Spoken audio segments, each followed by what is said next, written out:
आला साहेब, या. अरे तुला जरा तरी लाज वाटते का रे?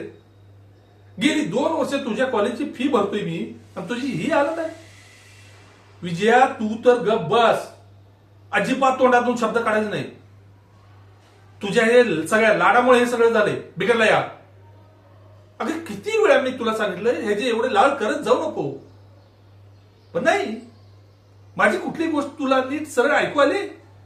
कधी माझ्या गोष्टीला महत्व दिलंयस? चुप. तोंडातून आवाज काढायचा नाही आता. तुला दर महिन्याला कपडे पाहिजेत नवीन, हा? गाडी पाहिजे, गाडी घालायला पेट्रोल पाहिजे, पोरांच्या बरोबर फिरायला पाहिजे, त्या नाक्यावर बसून सिगरेट ओढायला पाहिजे तुला.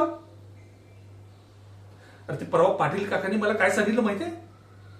अगं हा कुठल्या तरी मुलीला घेऊन बाईकवरनं फिरत होता.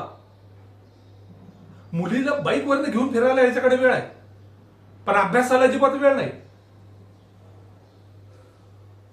एक लक्षात ठेवायचं, एकदाच सांगतो, शेवटचं सांगतोय.